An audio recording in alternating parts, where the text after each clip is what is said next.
Nous avons affaire à deux échiquiers politiques différents. C'est aussi différent que jouer au football ou jouer au rugby.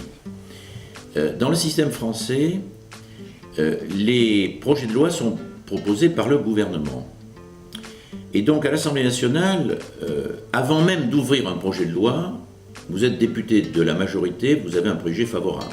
Et à la fin des fins, vous votez pour. Vous êtes député de l'opposition, vous avez un préjugé défavorable. Et à la fin des fins, vous votez contre, le plus souvent. Au niveau européen, c'est complètement différent. Les textes nous sont proposés par la Commission européenne, que nous n'avons pas à soutenir ou à combattre, et dont nous examinons les textes pour ce qu'ils valent. Donc c'est déjà une première différence importante. Il y a une deuxième différence qui est très très importante. En France, il y a majorité-opposition.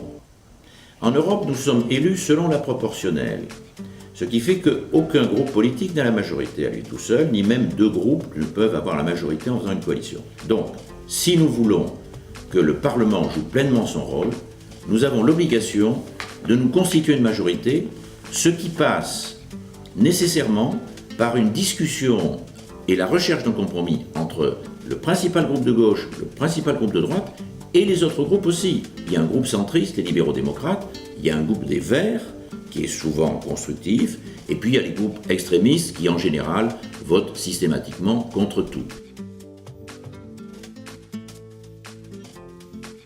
Nous représentons 28 pays différents. Nous parlons 24 langues différentes.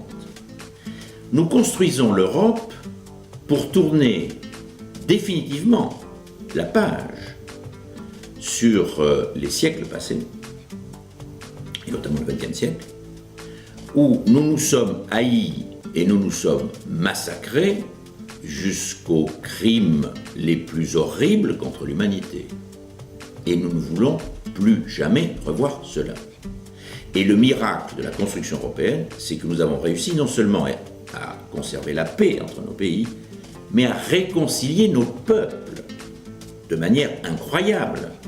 Aujourd'hui, à la question qu'on pose régulièrement dans des sondages qu'on appelle Eurobaromètre, posée aux Français, quel est à votre avis le peuple le plus proche du peuple français, 2 Français sur 3 répondent naturellement le peuple allemand. Et 2 Allemands sur 3 font de même en répondant le peuple français. C'est proprement miraculeux. Ça, c'est à sauvegarder.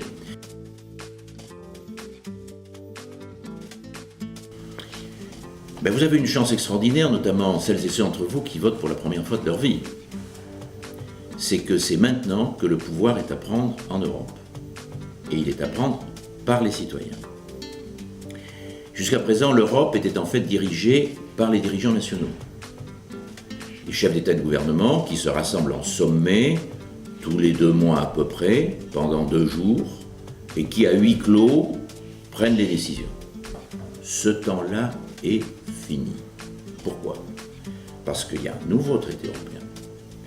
Et grâce à ce traité européen, vous allez élire, nous allons tous élire les 500 millions de citoyens européens. Ceux qui décident en Europe et celui qui propose en Europe.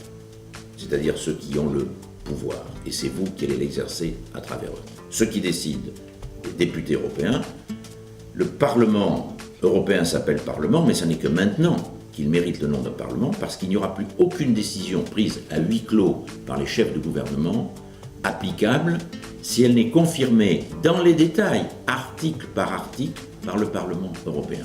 Et si le Parlement européen n'est pas d'accord, eh il faudra négocier jusqu'à ce qu'on se mette d'accord.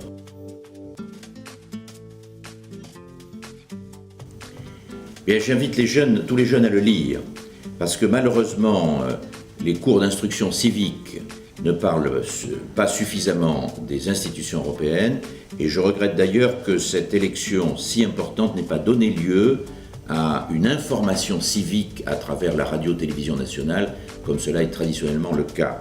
Et donc je félicite la collection du citoyen NAN Édition d'avoir publié ce petit fascicule qui explique de manière à la fois très précise, très exacte et très ludique, très fun, ce que fait le Parlement européen, le rôle important du Parlement européen, en particulier pour nos jeunes.